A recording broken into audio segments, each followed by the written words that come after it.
So I shall begin. What's going on here? I shall begin. I shall begin. Okay. I'm just going to ignore that little echo. I don't know why it's there.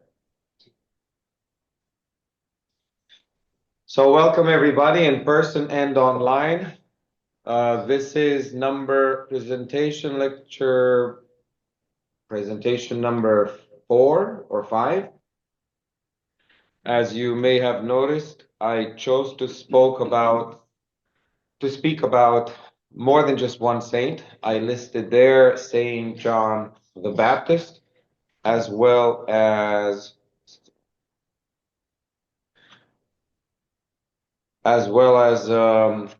Saint Cyprian. There's a reason for that, and you shall find out soon. First, Saint John the Baptist. What is the matter with this thing? It's kind of annoying. Yeah, I don't know what to tell you. I've not done it So, this way before. My thing is oh wait. Let me see what if so you see if I fit it. How about now? Things different sound. Just gonna ignore it. So Saint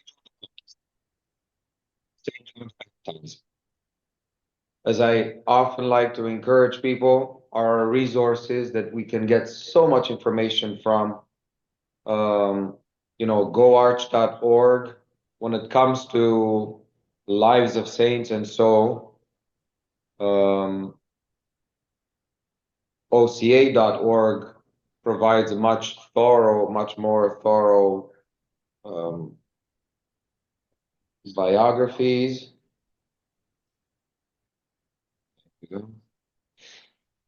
And that's the case for pretty much every saint we care to read about. So the point of this presentation is not going to be to go into the intricate detail of each of these saints' lives, but also kind of draw some parallels.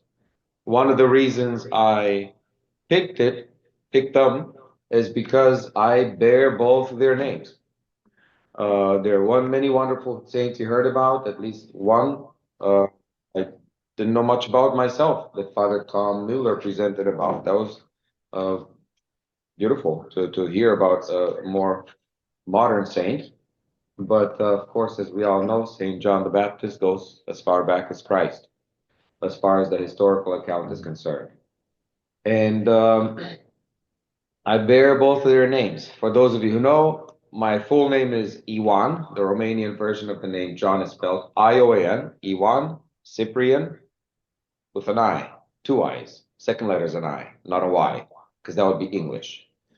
So Iwan Ciprian Sas is my full name, and I picked these 2 saints. I celebrate actually kind of both of them. I grew up by the name of Ciprian, that's what I was called. But then a time, when immigrating through different countries, ended up in Canada, I figured, Ciprian, which is the Romanian version of the name, or even Ciprian, will not be as easy in high school. So I went by John. Even through college years, I went by John for quite a bit of my life. There are people who know me by that name only. There are people who know me by that name, and I never told them when my name kind of technically has gone back to Cyprian. So they may not even know I exist anymore. But I even have publications under the name John C. Sas. But ever since I was ordained, naturally ordained by the Romanian Orthodox bishop, I was ordained with a name that I was using among the Romanian communities, and that's Cyprian. Now, I have been celebrating St. John the Baptist throughout my life. In fact, it's more recent that I also started celebrating St. Cyprian in life. Only to learn more that, about the different Cyprians that are out there. There are not that many. But when it comes to name day celebrations and maybe any other celebrations, some people may be more drawn to these celebratory things. Maybe I'm one of them. Maybe yes, maybe no. But here we are. So, starting with Saint John the Baptist, most people who celebrate him as their patron saint will celebrate January 7th as their feast day. It's the synaxis, or the gathering for Saint John the Baptist, in honor of this amazing saint and prophet, sort of the last prophet, if you will. And that's common. But I can't not tell you about a little Romanian joke. That there was this man who became more involved with his faith, and he had some name of some obscure saint that nobody knew, and he didn't know, nobody knew when his name day celebration would come. So he goes to the priest and says, Father, I want to celebrate, like the rest of my friends, especially it's very common to just show up at the person's house and he'll provide drinks, maybe food too, but drinks were more important, at least in Romania. So he goes, can we do something? Well, I can't rebaptize you, but, we can attach like a second patron saint. Which one do you want? Well, considering you've missed out on so many celebrations, why don't you take St. John the Baptist? Because he's commemorated several times throughout the year. So he says, okay, I'll take it. And they did a special little service, not a rebaptism, Father. The fathers. So St. John the Baptist it is. September 23rd, because this is happening at the beginning of the ecclesiastical year, September 1st.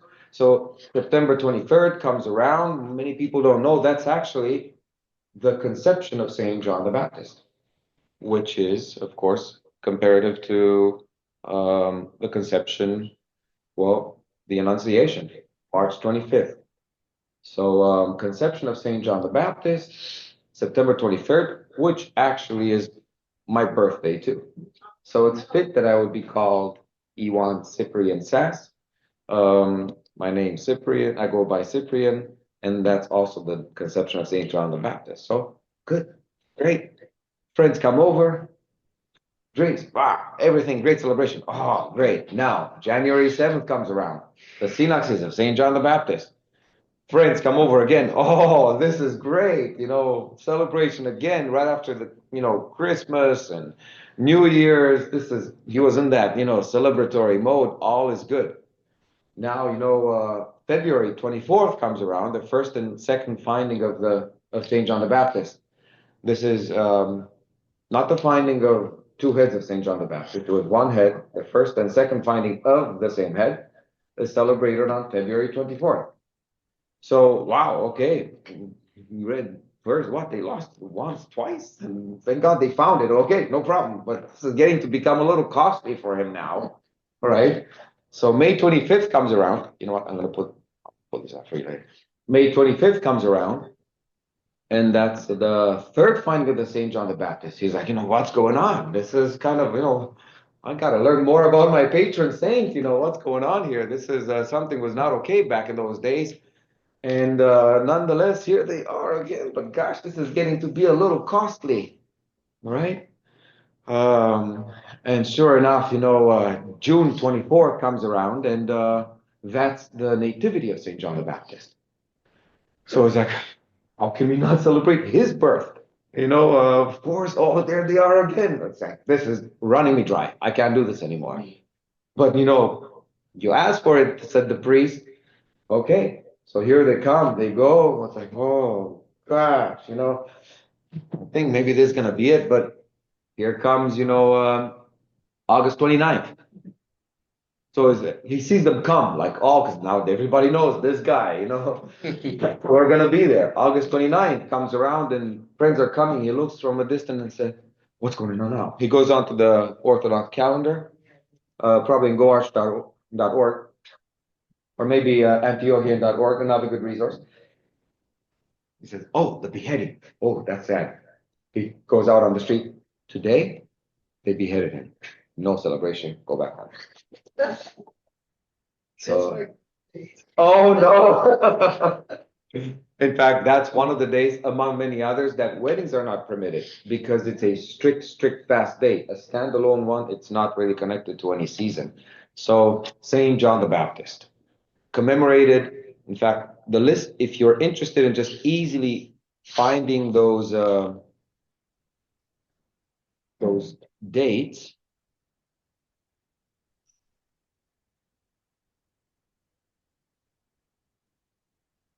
this is going to be a little small, but check out what I can do.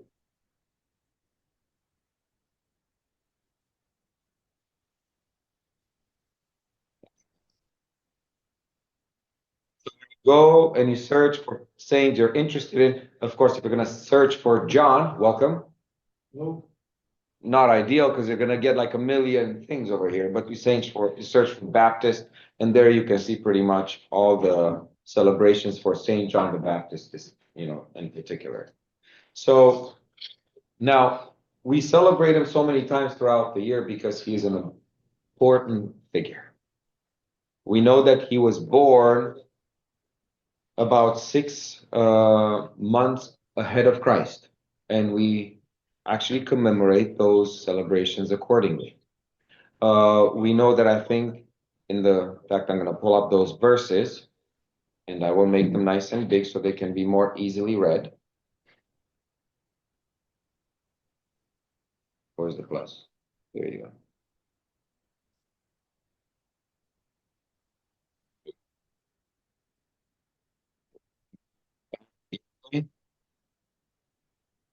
I'm interested in searching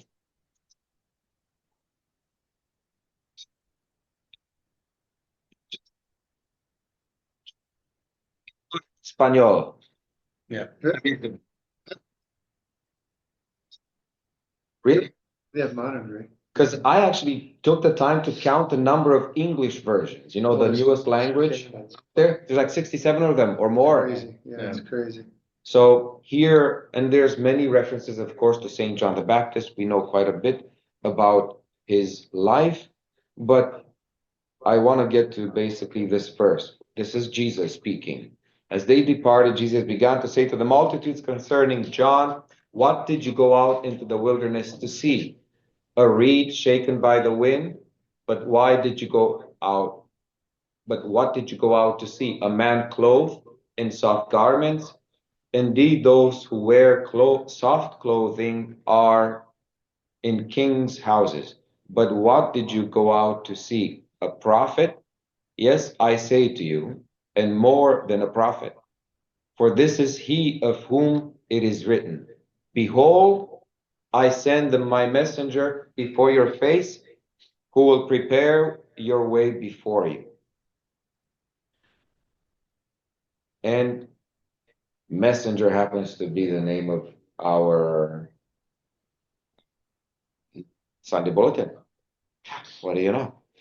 Assuredly, I say to you, the words of Christ, among those born of women, there has not risen one greater than Saint John the Baptist. But he who is least in the kingdom of heaven is greater than he.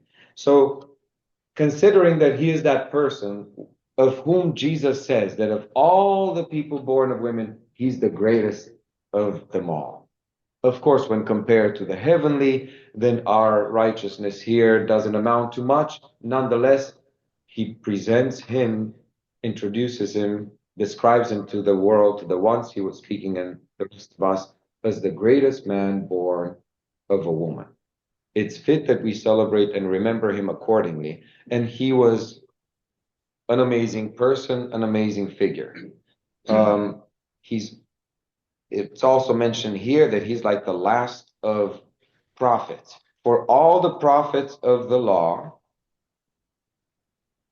for all the prophets and the law prophesied until John. Some describe him to be at the intersection of the Old and the New Testament, because prophets of the Old Testament, and we hear the references of prophets, and sometimes we speak of people in the New Testament, and many people were asking, is he a prophet? Is he the Messiah? So the prophets prophesy that something will be happening, the arrival of the Messiah and the Savior of the world. And he is technically indeed the last one to speak, not only speak of baptism of repentance in the wilderness and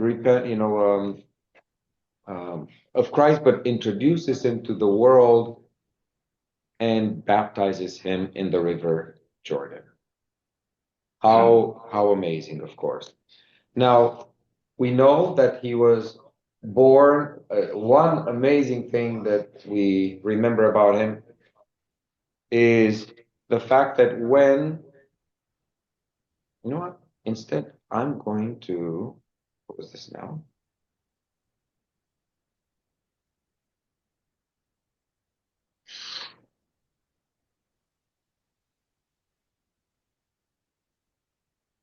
This is the short little summary that you'll find on coach.org.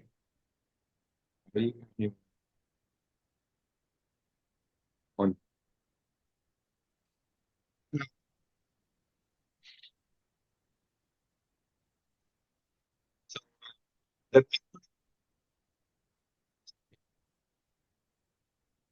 So here's the Apolitikion for January 7th for St. John the Baptist. The memory of the just is celebrated with hymns of praise, but the Lord's testimony is sufficient for thee, O forerunner. For thou hast proven to be truly even more venerable than the prophets, since thou was granted to baptize in the running waters him whom they proclaimed. Wherefore, having contested for the truth, thou didst rejoice to announce the good tidings even to those in Hades, that God has appeared in the flesh, taking away the sin of the world and granting us great mercy. Yeah, that's definitely a mouthful. It's one of the longer ones. But one of the things that we remember about him dearly is that when the Theotokos was pregnant with child with the Lord Jesus, she went to visit Elizabeth. So we hear this in the Paraclesis service and other services as a gospel reading. She goes to speak to Elizabeth, and the baby in her womb leaped for joy. So St. John the Baptist, the prophet and forerunner, went inside the womb already. At the arrival of Christ in close proximity, he leaps in the womb of his mother for joy, technically already assuming his purpose and mission, because he is the messenger. He prepares the way for the Lord. So what an amazing and beautiful thing, and those of you who are certainly in here at this parish have heard me say this before. What an amazing thing that he assumes his purpose in life already so close to conception before he was even born. In fact, there's a beautiful icon out there that many of us naturally would have seen, where you see the two mothers, the Theotokos, the ever virgin, with a child Jesus in her womb, and also Elizabeth with St. John the forerunner, as they were with child together for about 3 months, I guess. So, an amazing person indeed. The other thing that I will basically mention of him, aside from the fact, which I kind of mentioned already, that he was in the wilderness, he preached the baptism of repentance, people were drawn to him, he was charismatic and spoke with fervor, and people followed him, listened to him, and learned from him.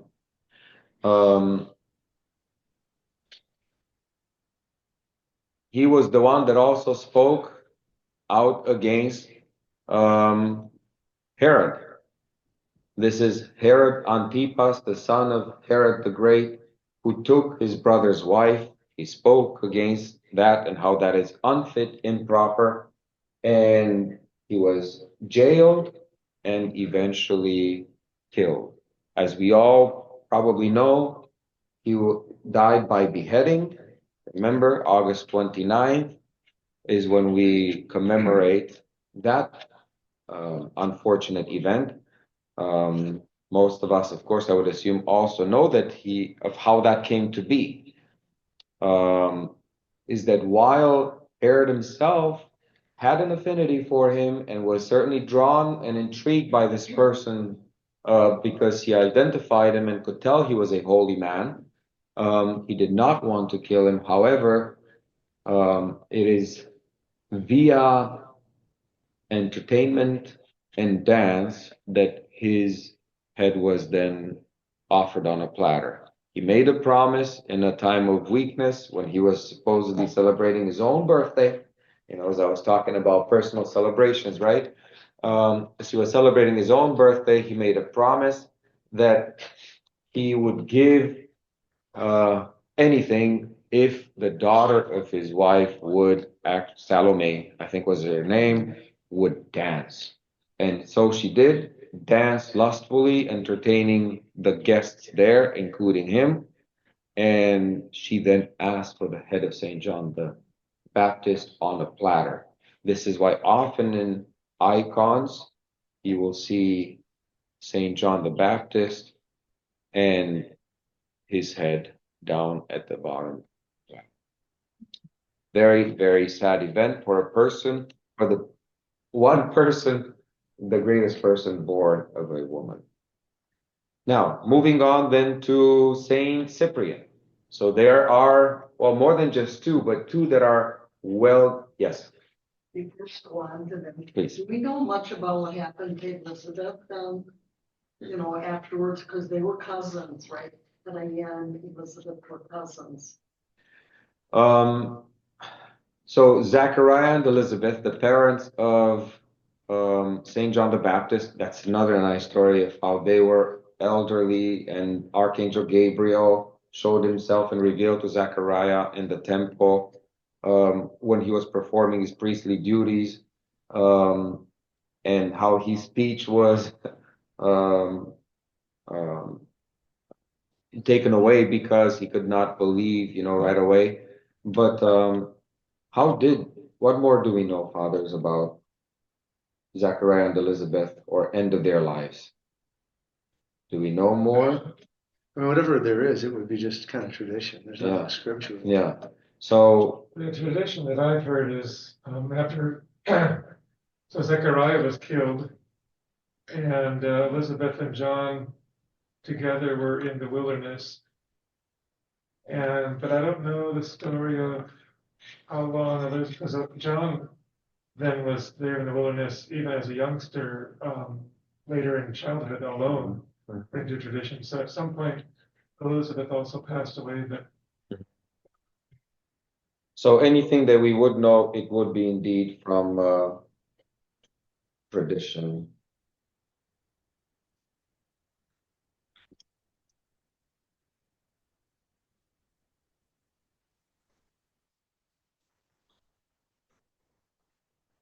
Okay, any more? You can do it. Yeah. You are the boss, so you can actually. All of them at the same time? Mute all. Mute all.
Father Cyprian, I don't mean to interrupt, but you're muted.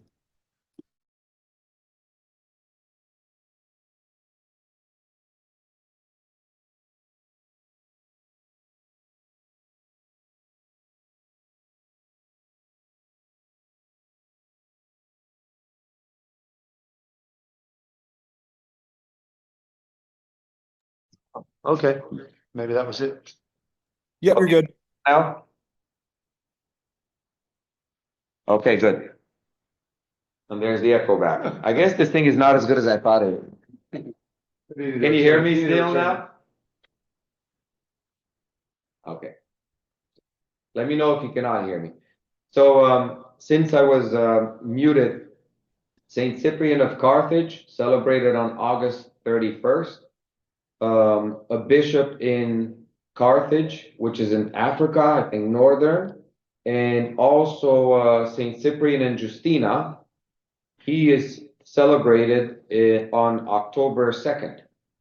So Saint Cyprian, and they kind of lived around the same time. In fact, there's some literature out there where some people were wondering if this is one and the same person. There are some similarities in the accounts we have about each of their lives. For Cyprian of Carthage, we have actual writings and letters that he left behind as a bishop, and he also was born. Both were born to pagan parents. But from what we know and what we believe in the Eastern Orthodox tradition, understanding that the one Saint Cyprian of Carthage was actually born in Carthage, the part of Africa that the Roman Empire had taken over. They were kind of almost around the same time. Saint Cyprian of Carthage, here it says that he was born about the year 190. He was ordained later in life after being a pagan for much of his life. 247 over here says when he was ordained a presbyter. One thing about him, if you go to the account of, that's the wrong one. If you go to the account of Saint Cyprian of Carthage on oca.org, no, wrong one.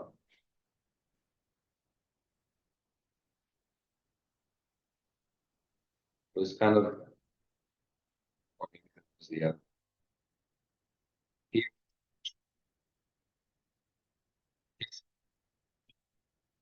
Details.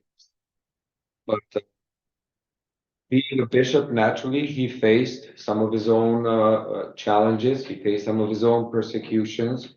Not necessarily liked by all, almost never truly the case. But he died also as a martyr. So he is a higher martyr, just like Saint Cyprian and Justina. He was killed by the sword. As we understand on the celebration of the cross. So he celebrated August 31st, and I'll share with you specifically about him. So when I started celebrating Cyprian and Justina, October 2nd, I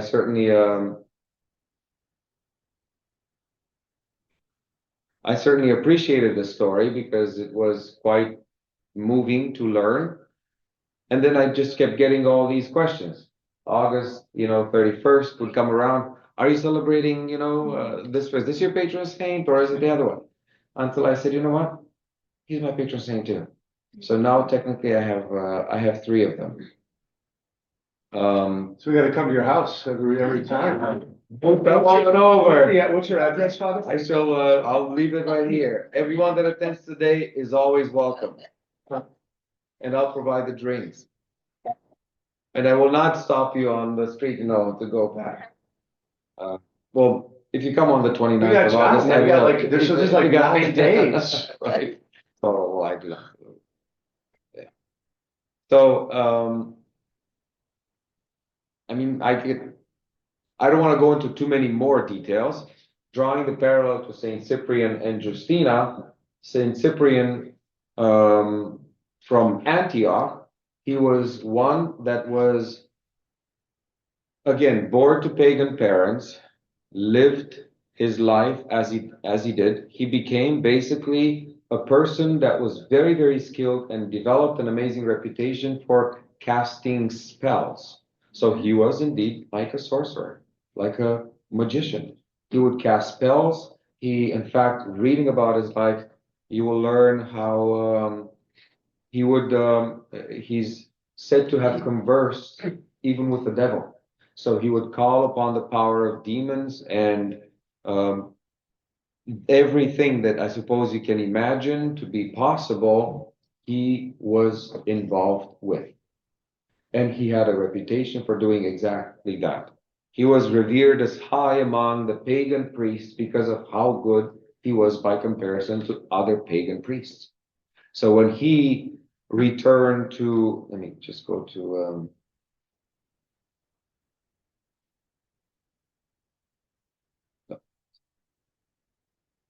So he was a pagan priest. exactly, involved with magic and indeed advanced, as he had a reputation for even conversing with a devil. Some of the accounts of his life actually uh, speak of him conversing with the devil, especially when he was so engaged in trying to place a spell on this young Christian, very faithful um, uh, girl, young girl, Justina was her name.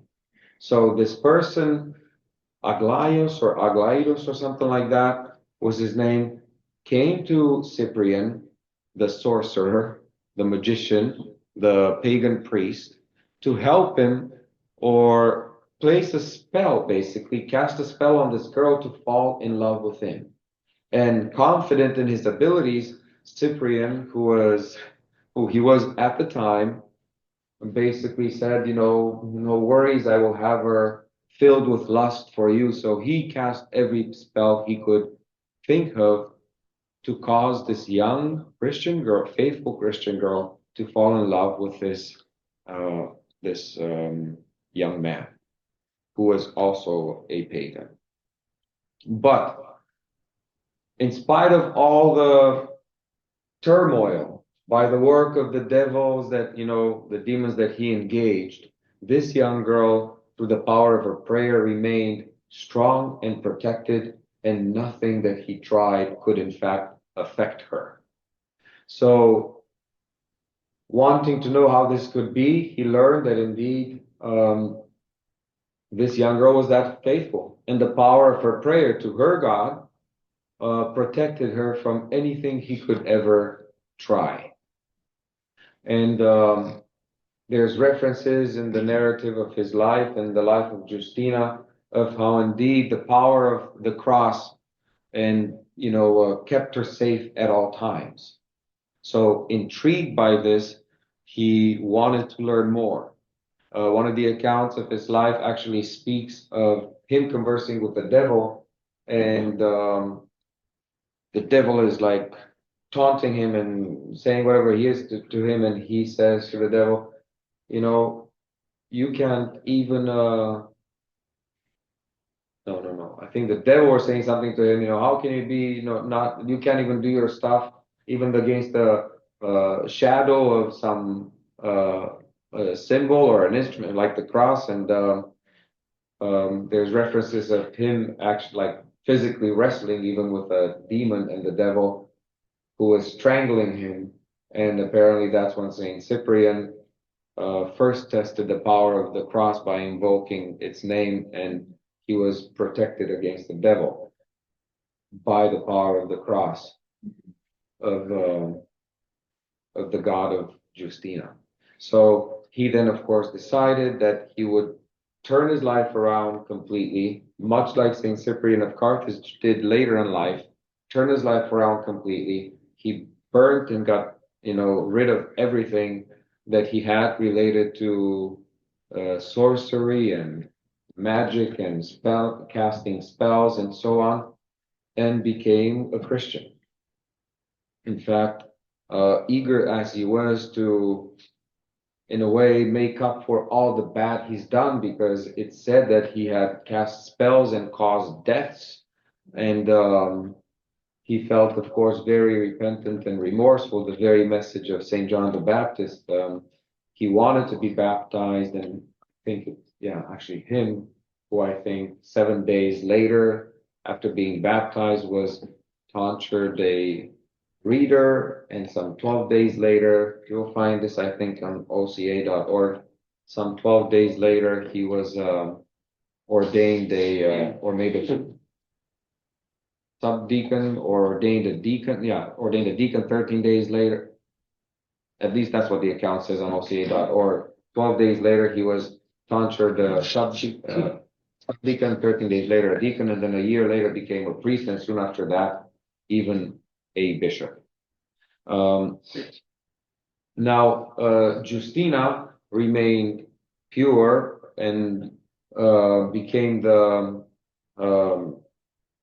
Hierondisa at a monastery as the Roman emperor persecution sort of came. They were both summoned to be killed, and they both died as martyrs. And one of the references mentions how in an attempt to make, where Saint Cyprian, even even right before his death, he wanted to spare the young girl that he tried to torture, to spare her from the agony of witnessing his own death. So he has to pray some more. They both were beheaded, I think. Again, similar to Saint Cyprian of Carthage, who also was beheaded. I think for Cyprian of Carthage, there's references how people came with towels to attempt to capture his blood, and he also, who became committed to the faith and a belief in God and living out the faith and becoming even a bishop. Later in life, he was so fully devoted even unto death. So this is kind of the lives in a nutshell of 3 different saints. 2 of them say with the same name from around the same time, but different parts of the world. One is a lot more, Saint Cyprian of Carthage, it's a lot more scripturally documented. The story of Saint Cyprian and Justina. Oh, and there's also like another person, Theoptistos, who, witnessing the faith of this, new bishop, and his willingness to die, also became Christian, and I think martyred the same day. But Saint Cyprian of Carthage is a lot more historically documented. Saint Cyprian and Justina relies more on holy tradition and so on. So here are the 3. One, the greatest man born of a woman, because he assumed his purpose in life even from his mother's womb. These other 2 that share the same name and similarities in their own history, they received God and the faith later in life, but yet one could see a full transformation. In fact, Saint Cyprian of Carthage was very big on the uniqueness of baptism and the power of it, because he also was one who gave away all that he had. After a career where he did so well, he gave away all that he had, became a Christian, accepted the faith, and then lived the lives with designated hardships of a hierarch. And again, also even until his death eventually. So I think maybe I'll leave it at that for now, and maybe invite you guys to come up with any questions or remarks. This is why I picked these 3, technically. So they were Yeah. all beheaded then. St. John the That is Baptist true. and That is true. That is Whoa. true. Yes. Yeah. sources that Saint John the Baptist was also considered patron saint of marriage. Have you heard that? Has anyone else heard that? I can't say that I have. Have you, Father? Well, he was in support of an honorable marriage. See where that makes sense. Right, right. See where that makes sense. I mean, actually caused his death, but That's what I right. heard. But, interesting. I'm curious with something. So when John the Baptist was baptizing, I think some Pharisees came to ask him, like, who are you? Are you the prophet? Are you the Messiah? They asked him, are you Eli, the prophet Eli? Mhm. He said, no, I'm not. Mhm. Later, Jesus, when he speaks of him, when he was, I think when he was executed, Jesus said something like, if you believe this, he is Elijah that was supposed to come, something like that. So was that just, and also, I think in the Gospel of Luke, it says that he will have the spirit of the prophet Elijah. So was that symbolic? Was it the spirit of Elijah? Because like, why was that? Or is he, can you, because I was thinking it's probably not correct, but I was thinking like, did Elijah incarnated again and was born again? Yeah, it is a little confusing. Because at one place he says that he's not those things, Mhm. but then he says, if you believe or something like this, Mhm. he is the one to come. It is confusing. Mhm. Yeah. Yeah, well, when it comes to the spirit, him having the spirit of Elijah, I would say that's not symbolic because he was he's an amazing figure, right? He Mhm. was very um, charismatic, in a sense. So as far as the spirit of Elijah, yes. Now, Elijah reincarnated, that's not what the church teaches or I know. that we believe, but you're right, there's some, and sometimes, I mean, we're still kind of struggling to understand fully and completely the words of the scriptures and the teachings of Christ. Not that they're now up for new interpretation. We abide by what the church has passed down through the Right. generations. There's another thing that I saw In fact, I think the very verses that I pulled out about him, there's some of the wording there that also gets, kind of Uh-huh. introduces this. There was another Piece thing on that was mentioned that I thought it was so interesting. When Elijah was taken up to heaven, it was right after crossing the Jordan. And the first time that St. John the Baptist is mentioned when his ministry, it was in the Jordan. The Baptist. At the baptism. Right, yeah. Yeah. There are other similarities too between the prophet Elijah and John. Elijah was criticizing King Ahab and Queen Jezebel. Yes. And of course, John the Baptist had to criticize Herod Antipas. So there was that dynamic of a bold, fearless, prophetic figure criticizing a wicked ruler. And so there are parallels. And the woman that asked for the Even head. clothing, right? Uh-huh. Because it says in the Gospels that the clothing that John wore, camel's hair, that was intentional to even visually kind of embody what how Elijah looked. Mhm. They also relate, I can't remember what was her name, but she sounds a lot like Jezebel. Yes, and Jezebel, yeah, maybe so. Yeah.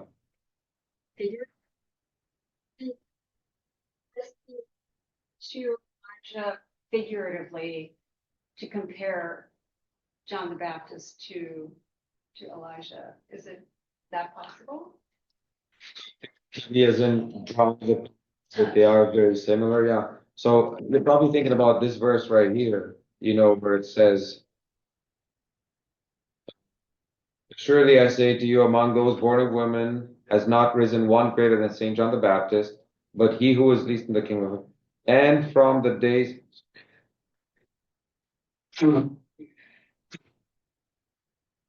from the days of Saint John the Baptist until now, the kingdom of heaven suffers violence, and the violent take it by force.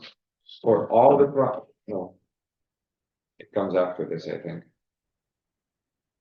But yeah, so no, we do not believe, at least, the church clearly does not teach east or west that John is him incarnate. But people were wondering that about Jesus too, is this the Elijah coming back, right? But no, he was the Messiah. Any other questions or I think that the church proclaims in the Politikion of John the Forerunner, we might not always catch. We say that he preceded and he preached in Hades. So just like John was born 6 months before Christ, preceded him in birth, he also preceded Christ in death. He was executed before Christ was crucified.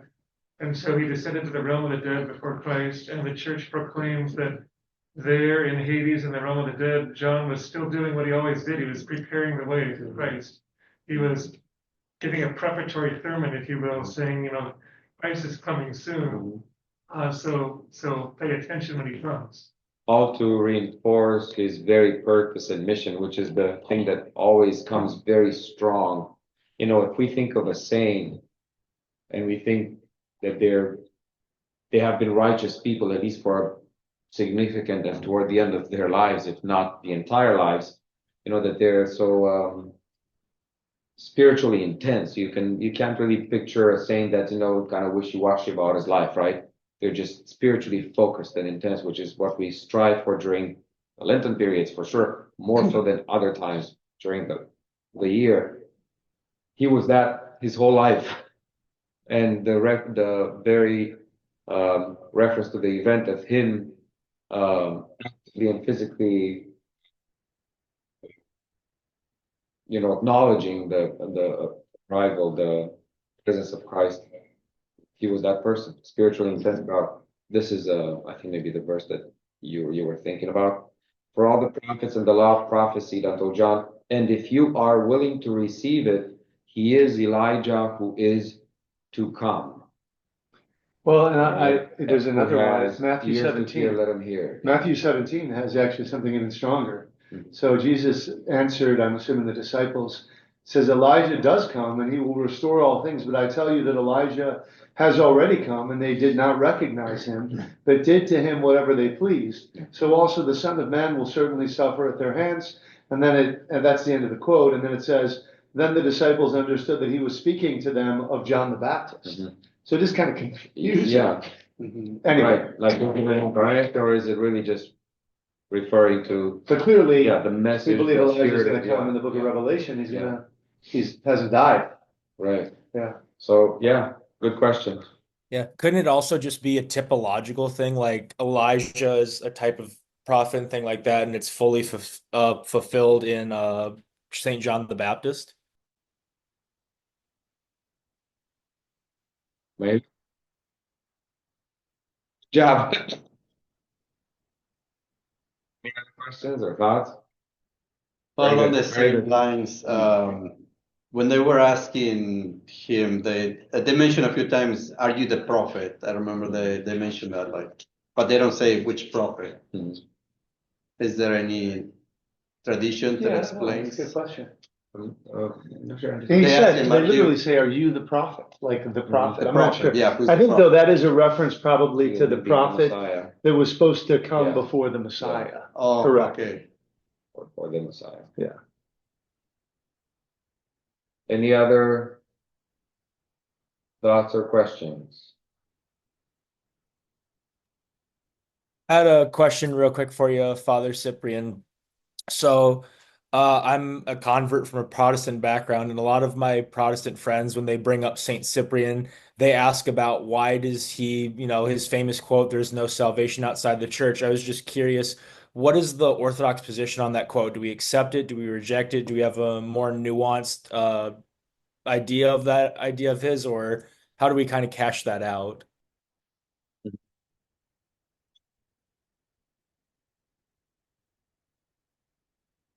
I couldn't hear you. What'd you say? Sorry. Think much yet. I haven't said anything yet. I saw your lips move, my bad. No, no, good, it's good. Are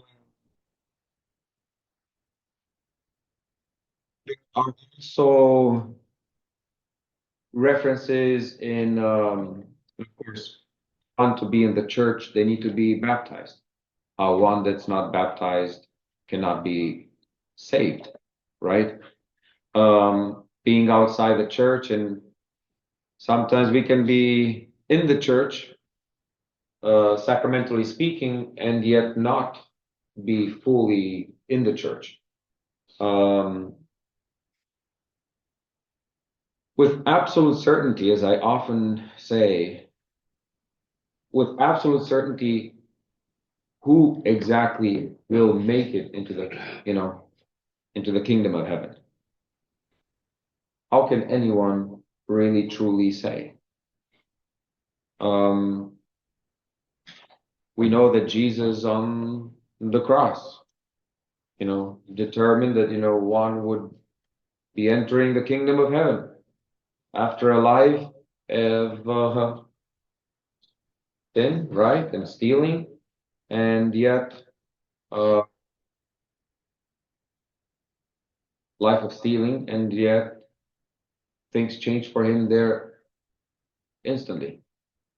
Now, we also, the church does not teach that anything and everything goes, that every faith, every confession, every tradition, or every denomination will make it, but we're also not necessarily the ones to come out really strong and say that we are saved, everybody else is not.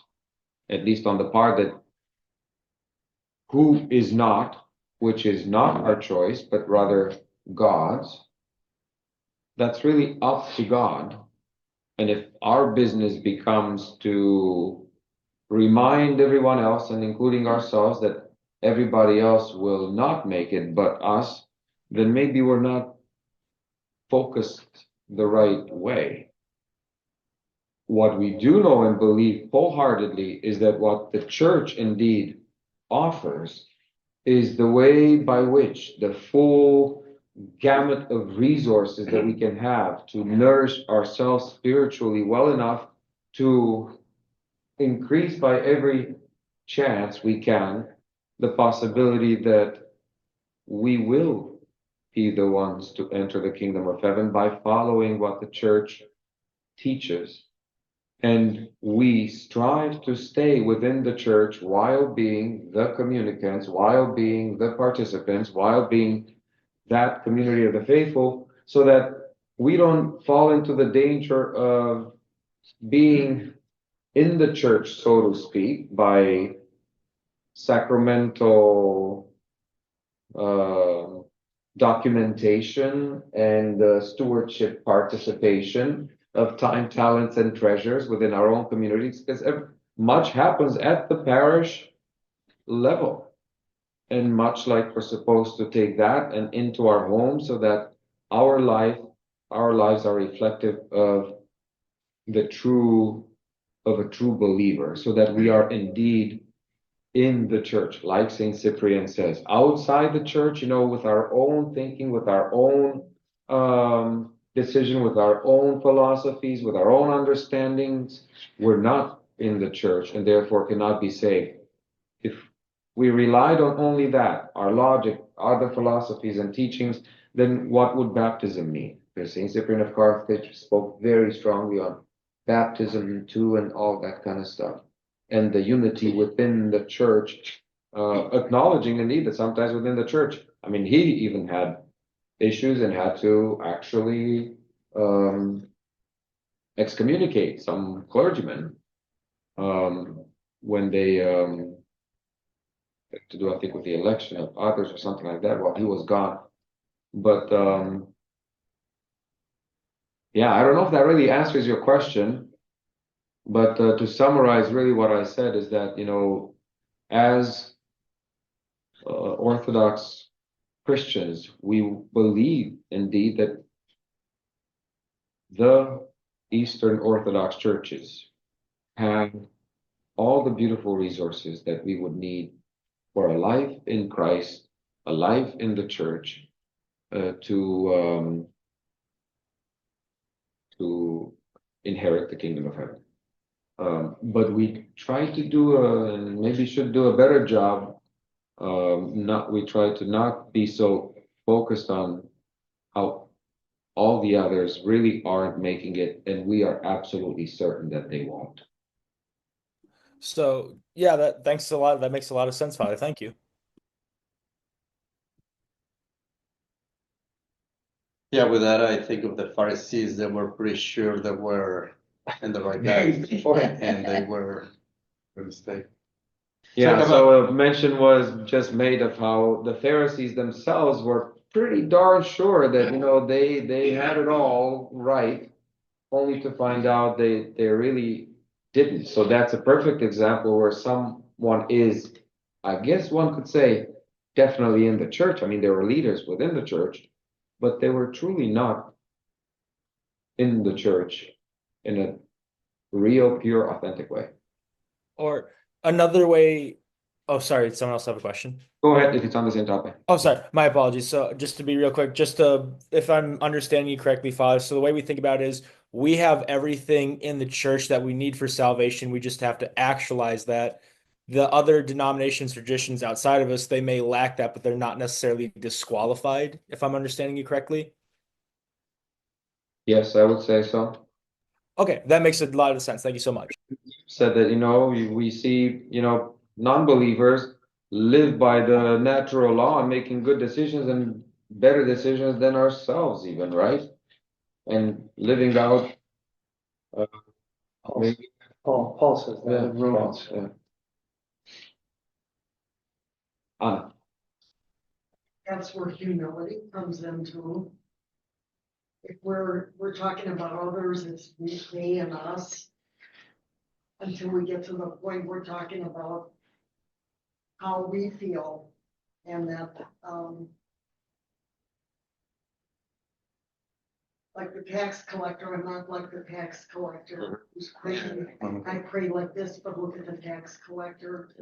You don't want to get to that. You want that humility to know that, Lord, it's mercy here that it plays a big part in that mercy, and none of us are worthy, but yet we are because of Him, because of Christ. So I think once you get to that point where you start with that humility, you can look at other people differently too and say, Lord, have mercy. Lord, have mercy on all of us, because none of us are perfect. So I think we need to get to that point, and I think that's what Christ wanted, for us to be humble as he was. He was so humble. I mean, and he didn't have to be, and yet he was. So to me, that's important to have that humility. Slide. Question. Just back to the John the Baptist thing, I use a reference, gotquestions.org, and there's a lot of there, but there's one paragraph that might clear some of this up. Thought it was interesting. It says, the Bible's quite clear that John the Baptist is called Elijah because he came in the spirit and power of Elijah. Not because he was Elijah in the literal sense, but John the Baptist is the New Testament forerunner who points the way to the arrival of the Lord, just as Elijah filled that role in the Old Testament. So it might be that that's the reason why he's John the Baptist. It's like quote unquote Elijah. The spirit of Elijah returning, as we were saying earlier, in a sense. Yeah. Thank you. So what do you guys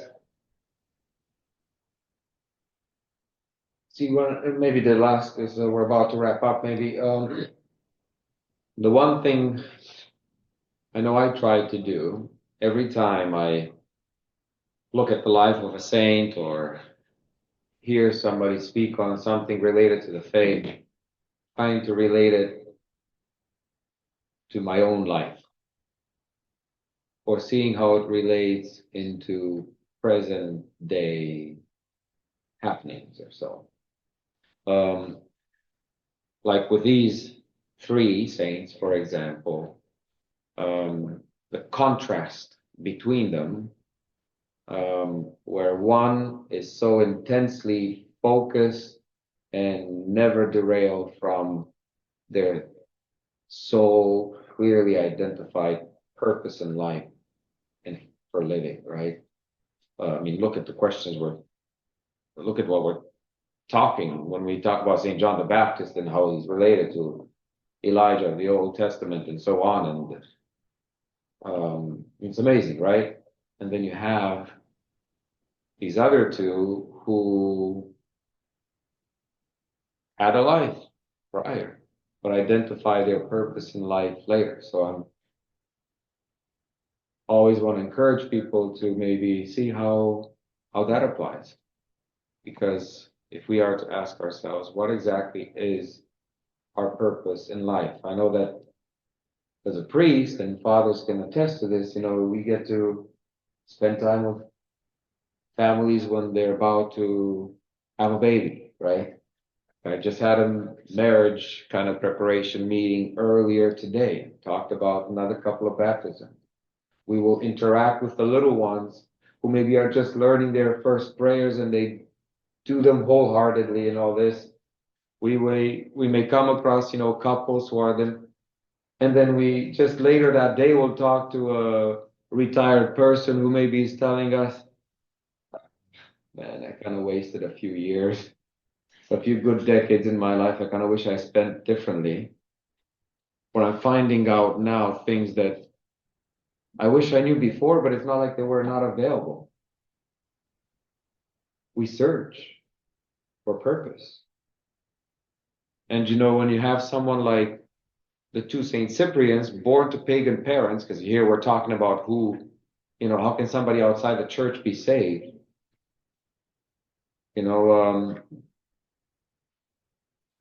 Can somebody that's not a baptized Christian be saved? And we thought we really had the rule book, but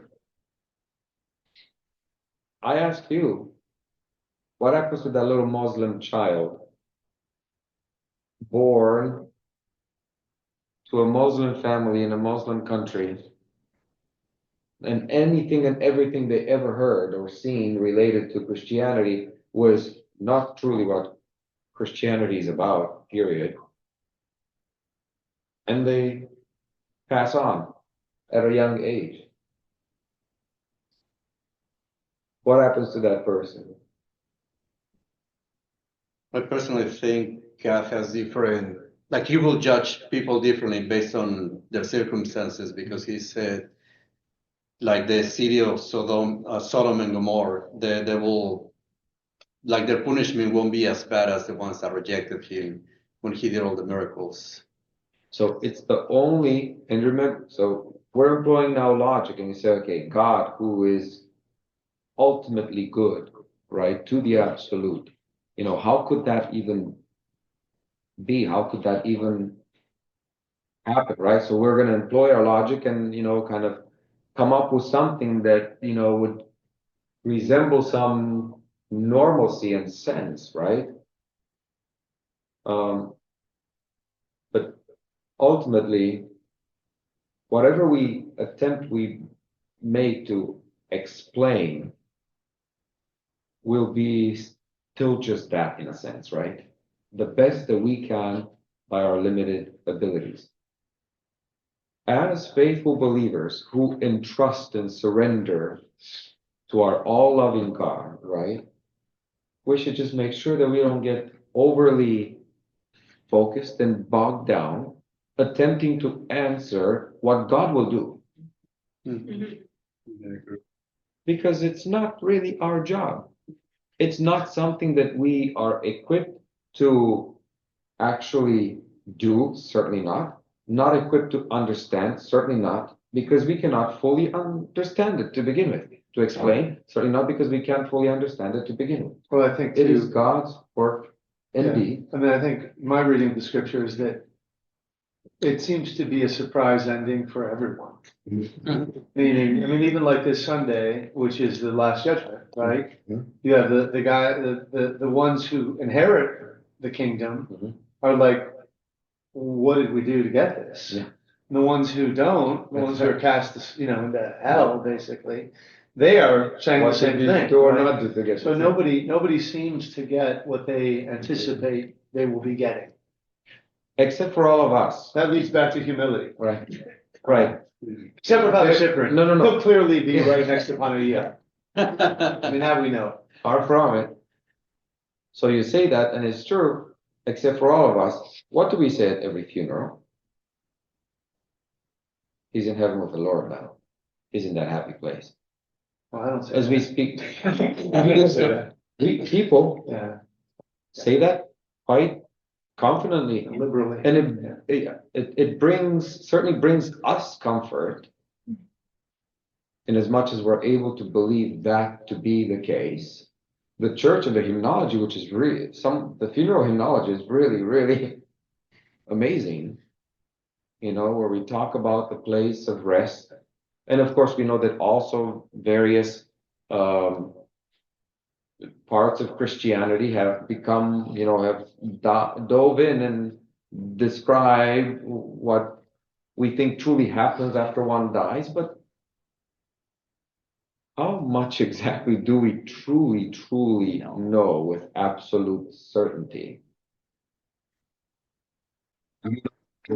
As a convert, one of the things that I value most about Orthodoxy is it's okay to say we don't know. Yes. Because if you go through the four Gospels and you look at what Jesus said and did and so on, he didn't have any problem with a woman at the well of Samaria who was a little bit confused about where the right place to worship was and so on. Mm-hmm. The people that he had a problem with were the people that had all the answers or thought they had all the answers. Yeah. So then it's always good to remember it's a better thing to say we don't have all the answers. Yeah. In the end, St. Paul summarizes much. Those of you who are around my dad now and then, you'll hear some of these verses over and over, as did I growing up even as a child. Even just the other day, didn't you ask my dad how he's doing behind the altar? How are you doing, Father Sas? Again, Elias, or however he pronounces your name, right? Like St. Paul says, again, I do the wrong I don't want to do instead of the good I should be doing or want to do. Is that what he said? He says all the time. That's a regular answer for just, how are you today? Right? But St. Paul, spoke in relative, terms that people could understand, terms relative to the time that people could understand. He's also the one that says, we step in faith more than we do in knowledge. And we may be confident in the step we take next or the decision we make based on things we know, usually because of some prior experience or something we've learned. But in the end, we truly don't know that we're going to get to the next step. This is as simple as, setting out, drive to get to church in the morning at Orthros, maybe a little bit faster than one should because you don't want to be late. That's not Father Pantalemo. I'm talking about it. It's definitely you. Right? And the split of a second could be derailing everything. But so we were confident as we take on something because of what we think we know, but in the end we know so little. It's more faith than it is knowledge anyway, whether we acknowledge it or not. It is 8:16. Is it? It is. Yeah. And we started a few minutes after 8. I think we stayed within the time permitted on Zoom with the recording. Yep. Unless there's any other question, we can offer a closing prayer. Sorry, we did not begin with one with all the tech set up. February 24th, Yes. Has announced. February 24th, which The actually glasses is are down next there. Monday. Initially, I was scheduled to do that one because remember, February 24th is the first and second finding of the head of St. John the Baptist. But it made sense, Father John Ketchum and I, to switch with me. So that one is going to be at in Racine at Kimisis. Or on Zoom, obviously. Or on Zoom, of course, if you can't drive, by Father John Ketchum. at And the topic is, I think, St. John Chrysostom. Yes, it is St. John Chrysostom, another John. All right. Let's please stand for a closing prayer. Truly you are worthy to be blessed, Mother of our God, the Theotokos, you the ever-blessed one and all blameless one, and the Mother of our God, you are honored more than the cherubim, and beyond compare, more glorious than the seraphim. You who without stain gave birth to God the Word, you do we magnify. Amen. Thank you, everyone, and thank you, everyone online. Thank you, Father. Thank you.